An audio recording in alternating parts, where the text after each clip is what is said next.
عام انسانوں کا دل جب دکھتا ہے تو امام کا کتنا دل دکھتا ہوگا کہ اپنے مومنین کو اس حالات میں دیکھتے ہیں. لیکن پرابلم نہیں ہے کہ ہم ایسے ہیں فی الحال، پرابلم یہ ہے کہ ایسے ہم رہ جائیں. خدا نے ہمیں اپارچونیٹی دی ہے. وہ اپارچونیٹی یہ ہے کہ انگلش میں کہتے ہیں if you always do what you have always done, you will always get what you have always got. So if you don't like what you have got, change what you do. اگر آپ ہمیشہ وہی کرتے رہیں گے جو ہمیشہ کرتے آئے ہیں، ہمیشہ آپ کو وہی رزلٹ ملے گا جو ہمیشہ رزلٹ ملتا رہا ہے. تو اگر آپ کو نہیں پسند ہے کہ آپ کو کیا رزلٹ ملا ہے تو آپ کو کیا کر رہے ہو یہ بدلنا ہے. ٹھیک ہے، ہمارے حالات سخت ہیں. میں نے لاسٹ ٹائم آپ کو ایگزامپل دیا تھا. کیا ایگزامپل دیا تھا؟ میں نے اے پی جے عبد الکلام کا ایگزامپل دیا تھا. یاد ہے آپ کو؟ اے پی جے عبد الکلام میں غریب گھر سے تھے لیکن پریسیڈنٹ بن گئے انڈیا کے، ہے نا. ان کے ڈیڈی وہ ناؤ چلاتے تھے. ان کے ڈیڈی صبح 4 بجے اٹھ کے گھر میں جا کے نیوز پیپر ڈالتے تھے. اس پیسے سے اپنی فیس بھرتے تھے. لیکن فائنلی محنت کی تو کیا ہو گیا؟ اتنی محنت کی کہ انڈیا کے پریسیڈنٹ ہیں. آیت اللہ خامنہئی کے گھر میں فاتح ہوتے تھے. آیت اللہ مصباح یزدی جو ہیں وہ کئی مہینے جو ہے ان کے بھائی چائے پیتے تھے، چائے نہیں پیتے تھے. چائے کا پیسہ جمع کرتے تھے، وہ چائے کا پیسہ دیتے تھے. اس پیسے سے آیت اللہ مصباح یزدی کہتے میں کھانا خریدتا تھا. علماء کہتے ہیں ہمارے پاس اتنا پیسہ نہیں ہوتا تھا کہ ہم غسل کرنے جا سکیں. اس زمانے میں غسل کرنے حمام میں جانا ہوتا، لیکن محنت کی. علامہ طباطبائی کہتے ہیں کہ جب میں نجف میں جاتا تھا ایک جگہ سے دوسری جگہ علم حاصل کرنے کے لیے، میرے پاس پیسے نہیں ہوتے تھے کرائے کے، پیدل جاتا تھا. اور وہاں پر 55-60 ڈگری کا موسم ہوتا تھا تو اتنا وہ بھیگ جاتے تھے پسینے سے کہ کہتے میں آدھا گھنٹہ پہلے پہنچتا تھا تاکہ میں آدھا گھنٹہ ایک سائے کے نیچے کھڑا رہتا تھا تاکہ میرا پورا بدن کا جو کپڑا ہے وہ پسینہ سوکھ جائے، پھر میں گھر میں داخل. ان لوگوں نے سختیاں جھیلی.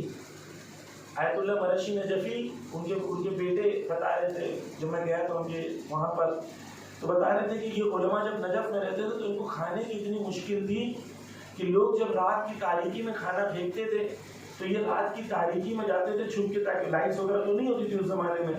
رات کی تاریکی میں جاتے تھے، جو لوگ پھل پھینک دیتے تھے پھل جمع کر کے لاتے تھے، اسے دھو کے کھاتے تھے. لیکن انہوں نے محنت کی. ان کا پاسٹ بہت ڈیفیکلٹ تھا لیکن انہوں نے ایک برائٹ فیوچر بنایا. کس چیز کے ذریعے سے؟ اپنی محنت کے ذریعے سے. خدا نے کیا قانون دیا قرآن میں؟ لیس للانسان الا ما سعی. خدا نے قرآن میں کہا کہ we will not give you anything except for what you work hard for. ہم تمہیں کچھ نہیں دیں گے سوائے اس میں سے جتنا تم نے محنت کی ہے. خدا نے کس کے لیے کہا یہاں پہ؟ الانسان کے لیے کہا. اگر ایک انسان چاہے وہ خدا کا دشمن ہی کیوں نہ ہو لیکن اگر وہ محنت کرے گا تو خدا اس کو دے گا. آپ کے پاس چوائس ہے کہ ہم جیسے ہیں ویسے ہی رہیں، یا آپ کے پاس چوائس ہے کہ ہم خود چینج ہو. آپ جب چینج ہوں گے تو آپ کی ایک نسل چینج ہوگی. آپ اپنی ایک نسل کو چینج کر پائیں گے.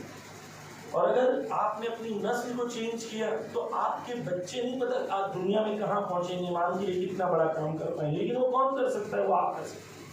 میں آپ کی جگہ بیٹھ کے نہیں کر سکتا ہوں کیونکہ آپ کی رسپانسبلٹی ہے. اگر آپ نہیں کرو گے، فائنلی میں آپ کو بتا رہا ہوں دنیا بہت سیلفش ہے. Nobody cares what you do finally. There are few people who care. They are your parents, they are your teachers and the imam of the time and the religious scholars who are pure. ان کا دل آپ کے لیے دکھتا ہے. کچھ لوگ ہیں جو آپ کے لیے درد مند ہوں گے لیکن اکثر دنیا they don't care. They want to push you aside. وہ دھکا مار کے آپ کو آگے بڑھنا چاہتے ہیں. They don't care. If you don't care, nobody will care. But if you care, بہت سارے لوگ آپ کو سپورٹ کریں گے. If you care, if you work hard. دوسری چیز میں نے آپ سے یہ کہا کہ غریبی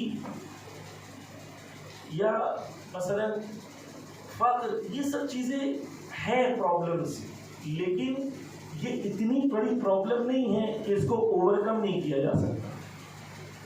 اس کو آپ اوور کم کر سکتے ہیں. اب میں تیسرے موضوع پہ دوسرا موضوع کہ کیسے اوور کم کریں گے؟ ہارڈ ورک کے ذریعے سے.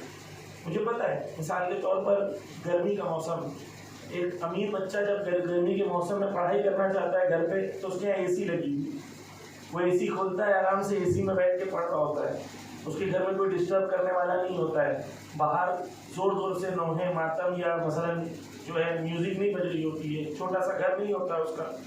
ایک غریب بچہ جب پڑھتا ہے اور ایک امیر بچہ جب پڑھتا ہے دونوں میں فرق ہوتا ہے، دونوں کی فیسلٹیز میں فرق ہوتا ہے. غریب بچے کے گھر میں اسٹرگل ہوتا ہے، چھوٹا گھر ہوتا ہے، سختیاں ہوتی ہیں، گھر کے اندر بچہ رو بھی رہا ہے، یہ بھی ہو رہا ہے، باہر سے آوازیں بھی آ رہی ہیں. آپ کی اسٹرگل ان کی اسٹرگل سے بہت زیادہ ہے، لیکن یہ اسٹرگل پاسبل ہے اور خدا اس کا اجر بھی زیادہ دے گا. کیونکہ ایک انسان نے جب محنت کر کے کوئی چیز کو حاصل کیا ہے تو خود اس کے لیے ویلیو بھی زیادہ ہوگی، خدا کے نزدیک بھی اس کی ویلیو زیادہ ہوگی. لیکن پاسبل ہے. ایک کولی کا لڑکا تھا، اس کی ابھی 550 کروڑ روپے کی کمپنی، کولی کا بیٹا تھا وہ. اس کے ڈیڈی نے اس کو محنت کر کے پڑھایا، پھر وہ IIT میں گیا، پھر اس کے بعد اس نے ترقی حاصل کی، پھر اس کے بعد اس نے کمپنیز ڈالی.